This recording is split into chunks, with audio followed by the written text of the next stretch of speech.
Kate, before we actually get on to why you're here, I've got to ask you about when you were a student, when you were a drama student. You had this is a bizarre story. You had a house that was quite inexpensive to rent in Sydney. Is this true? Yes, like most acting students. But yes. wasn't it bizarrely cheap to rent? Oh, no, I stayed in a house in a suburb called Zetland, which was right underneath a smokestack, and I think everyone had asthma. And I think the smokestack's no longer there. But, no, someone was murdered in my room, but I discovered in a really awful... It was horrible. When you were there? Yeah, no, someone handed me a DVD of there's a show called Australia's Most Wanted. Do you have Britain's Most Wanted? Crime Watch. Yes, yeah. Same. And, or Britain's Got Talent. Yeah.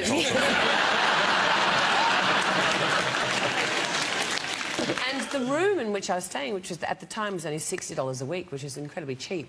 I was watching it in my bed, and I watched a man climb in through my window and strangle a woman in my bed. Oh. And there was a woman murdered, and so for years I thought, well, this is my chance to sort of meet a ghost. There's been, you know, such a traumatic thing going on here. And then I didn't encounter anything until the day that I left. The house was finally disbanding, and I shut the door, and I heard, Kate? And I did send... There was no one in there? There was no one in there. Oh, well, I was there. No, yeah, but there was no one saying... I wasn't saying it to myself. No, but there was no one else in there. No, it was really ooga booga. Oh, wow. But she was murdered in my bed.